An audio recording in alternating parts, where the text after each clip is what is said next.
So we have both of our sides all woven in with 3 sets of ribs.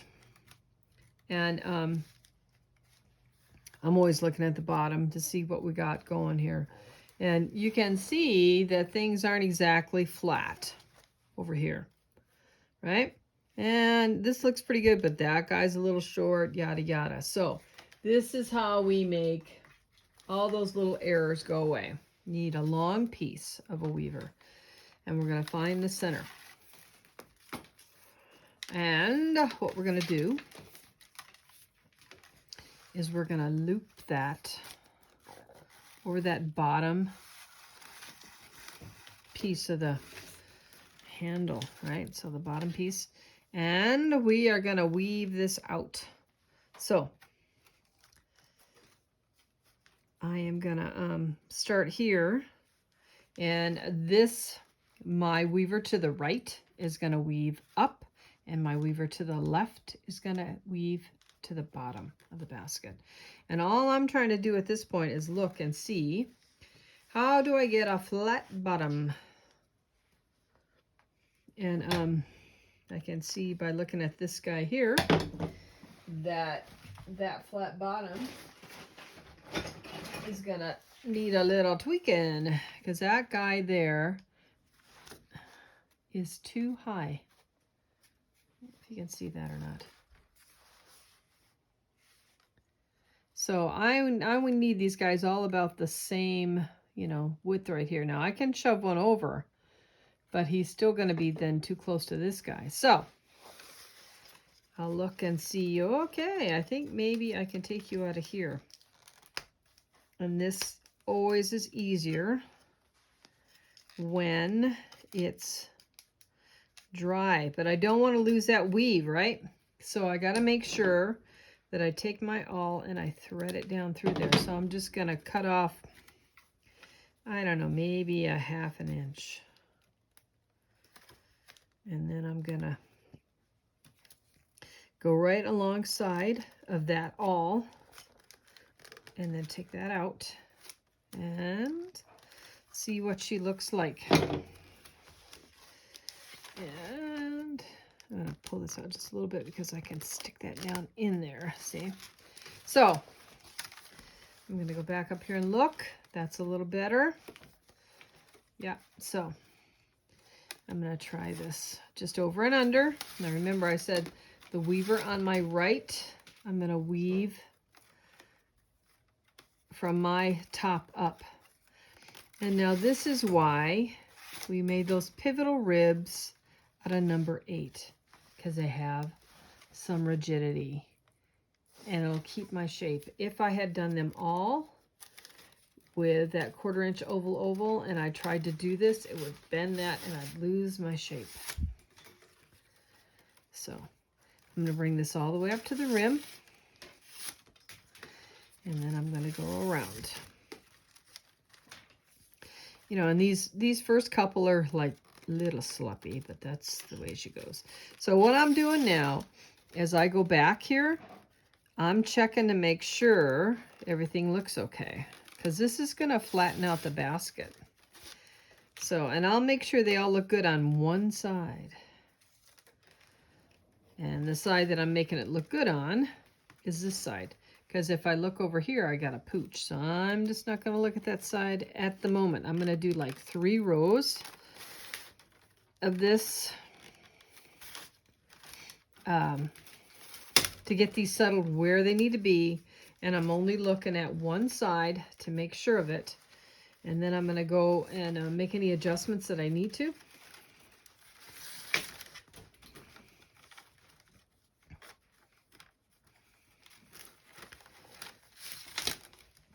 So,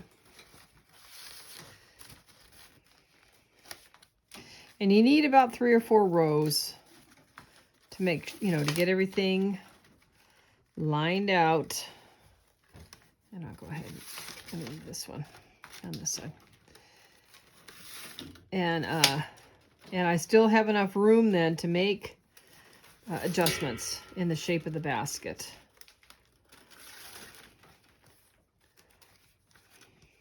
with just 3 or 4 rows woven.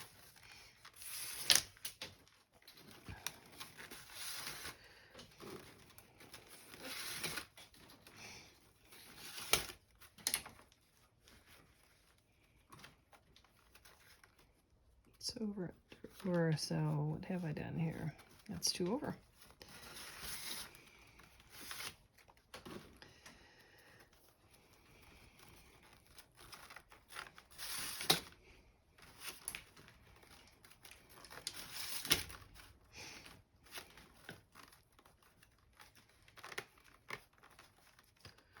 So I'll tighten this bottom up, and then I'll take a look. So I'm going to weave about 2 or 3 more rows, and then I'm going to, whatever side is in front of me, I'm going to look and make sure that the shape's right there.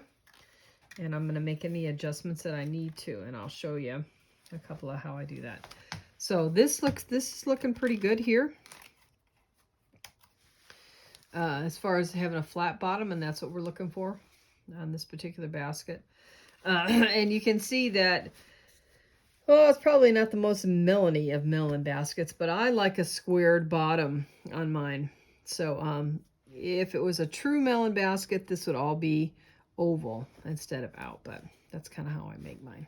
So, all right, so let me do 3 or 4 rows on this, and then I'll show you what I'm talking about as far as finalizing your shape.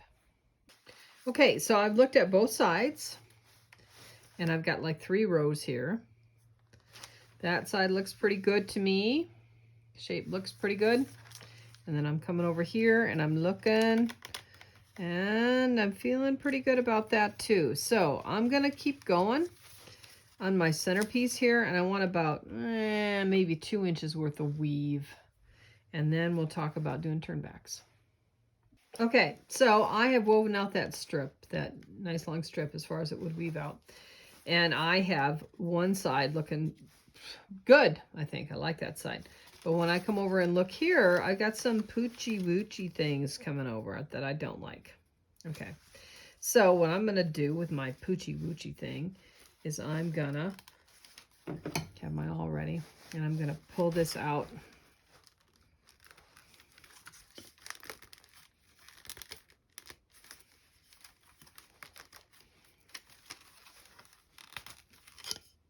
Put my awl in there so I don't lose my weave. And I'm going to trim this up a little bit and stick it back in there. And, you know, and when you get done with this part of the basket, and you've done your, whatever, 4 or 5 rows up here, maybe 6, 10 rows, you need to be okay with how the shape looks, because pretty much you've done it. That's what it's going to look like.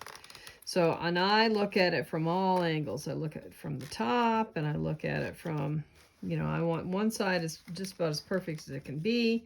And then if I look at the other side, and, you know, I've some things that I don't like, then now's the time to make the adjustment. Like that one there. I don't know about that one. So I'll twist and turn around here a little bit and do any last minute adjustments that I feel that need to be done. And then I'm going to start working on doing turnbacks on the sides. Basically, this is what I want. I want this basket from that point and this point. I want that area to be filled in. Well, it's not going to get filled in by going back and forth. So I'm going to have to do something different to fill that corner in and to fill this corner in, and the same thing on that on the other side. So that's why we do turnbacks. Okay, when we get all the way done with the basket, we want to be able to weave from rim across the bottom to the rim. Well, we've already done that and said, hey, this is where we're trying to get to. So we've got to start squaring up these corners in order for that to happen. Okay, so I'm going to take one last look and make any adjustments that I think I need to make. And then I am going to start doing turnbacks, and we'll come back and talk about that.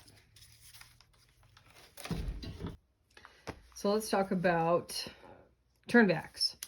So you can see on this side, This is the area that we're shooting for, right? Fill in that area here, and then on this side here, we actually started doing it by doing turn backs. And you can see that they sort of like look like little curly cues.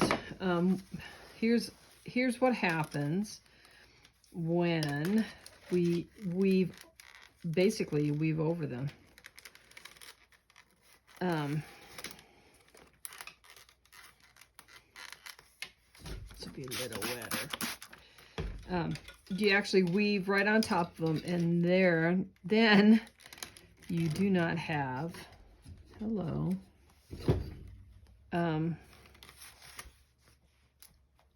any holes, which is what we're trying to do. So you want to fill in those areas, but you don't want to have holes. Okay, so I come back around. And we're going to go around the other side now and do that same thing. And I'll show you how this works. So you can see that this area here now has been filled in comparison to the other side. Okay, so we're starting to square up the corners. So let's weave right on top of these turn backs. See how that covers those up? You're right on top of them. Doesn't look like you've done anything. That's what we're looking for. See? So we're going to come over here. And here's the first rule of a turn back. You can only turn back when you are on top of a stake. Okay, so the first thing I'm looking at is what's the area that I'm trying to cover? That area there. Okay, so I'm going to come down to the rim, and I'm looking at I'm going to get me a new weaver because this one has about had it, and it's not long enough for what I want to do anyway. So hold on here a second. New weaver, which brings me to the topic of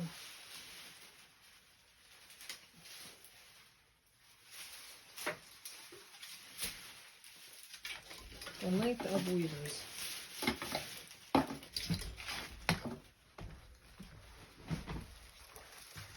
If you want to weave fast on a rib constructed basket, you don't want to be weaving with a long weaver.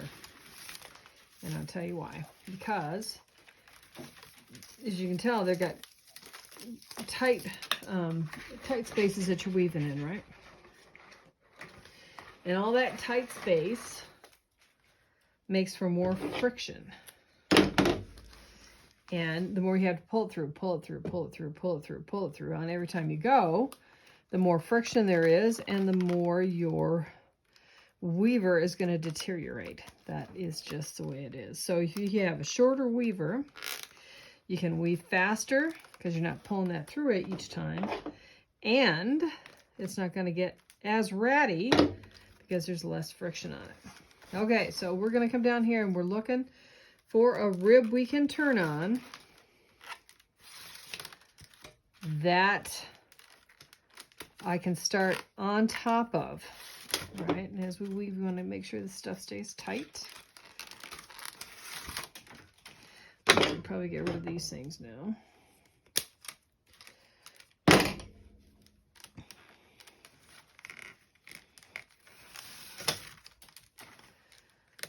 So I want the furthest point down here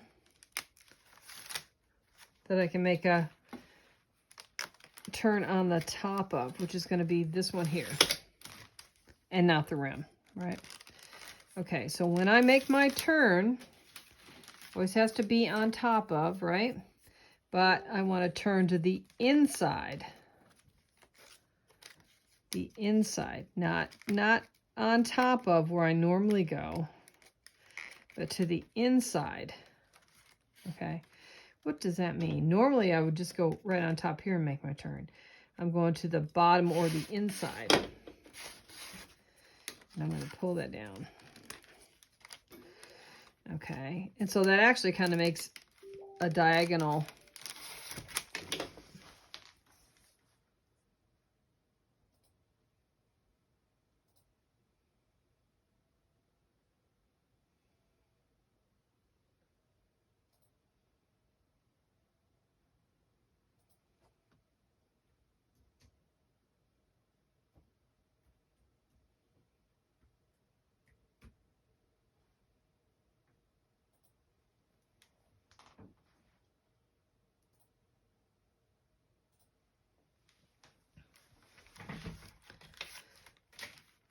Okay, so then I'm going to come up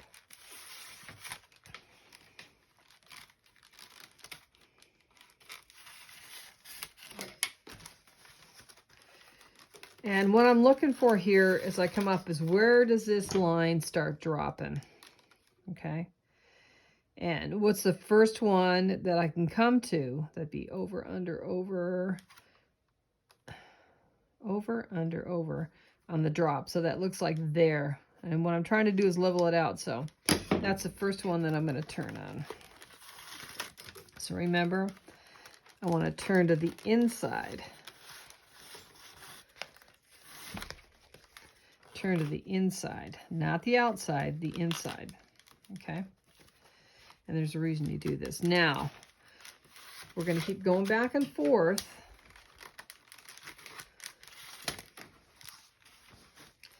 And we're going to come back and we're looking at the next one that we can go, they could turn on top of, okay? So here's the first one. That's going to be an under. This is going to be the next stake that I can turn over on. So it ends up being every other one, okay? So I turn to the inside.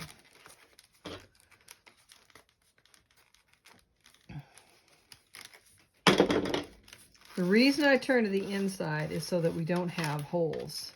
Because now, when just like back here, I can weave right over the top of those. And then there's no holes in the weave. So, now I'm doing the same thing. I'm coming up here and I'm looking at, okay, so there was the first one. It's every other one. So that means I have to turn on this one. And you notice that I never have multiple weavers going on either side. I'll do this filling stuff over on this quadrant over here, and then I'll just weave over and I'll fill it over here. Okay, so I'm looking again where I can turn over, and I turn to the inside. Okay,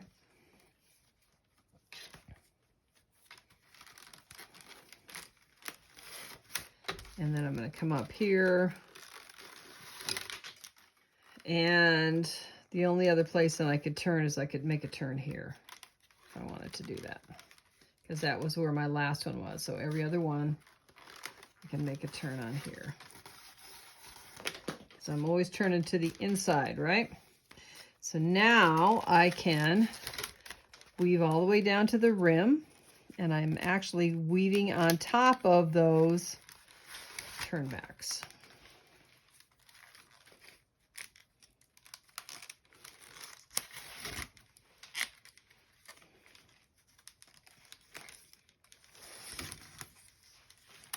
Around the rim.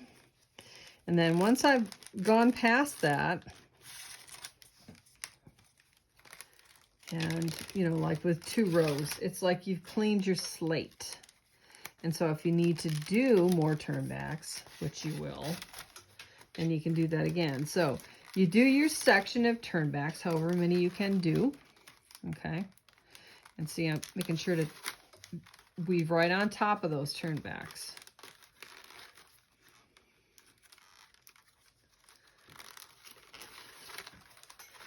And I've already done this over on this side, right? So then I have an option, depending on what the basket looks like. I can, of course, I've got to do the same thing over on the other side, but I can weave from rim to rim. And remember, I'm trying to make this line all the way here, straight, and all the way down to here, straight. So you can see I've got some filling to do, okay? But that's my goal. So I'm going to go on the other side and do some filling. And then I'll come back and look at this side and see, okay, where can I do some turnbacks that will help level out that line, basically. And these can go now too. Okay. The other thing that you can do is you can weave in the center for a while if you want. But pretty much this is all that there is left to this basket. Now, one thing I will tell you is you want to keep your tension even. So if I do, you know, turnbacks on this side, and then I weave for a couple rows, then I want to stop and I want to go work on the other side. And the reason for that is because the tension in your basket needs to remain even. You don't want to do like, you know, 15 inches here and then it's the shape's all distorted on this side because you didn't keep your tension equal. So you can see how this is starting to look. Okay, this is what it looks like. Bring this down here. When I have leveled up one side of the basket by using turnbacks. Okay. That's how this looks. All right, in comparison to this side, which hasn't had any turnbacks on it yet. So you can see that this is still a half round, and this is starting to be more squared up. And that's what we're trying to get to. So what I'll do now is I'm going to go ahead and see, I got a couple that probably need to come up a little bit. And that's another reason why you work from side to side. So you can see if anything's not exactly where you want it. I always tell people if you see things that aren't working and you want to think, well, I'll wait and change it. Don't wait. Change it. So take the time to make an adjustment when you see something that you don't like in the basket. Okay? So I'm going to work... I'm going to put the my turnbacks on this side and the turnbacks on this side, and I'm not sure what's happening there. I don't like that, so I'm going to fix that up, and I'm going to work on the center. And predominantly what you're trying to achieve is getting this line straight so that from the center point to the pivotal rib and down is straight. That's your goal, because when you get to the center, this needs to be straight across like it is here. Okay? So I'll work on this for a little while and then I'll show you what I've got.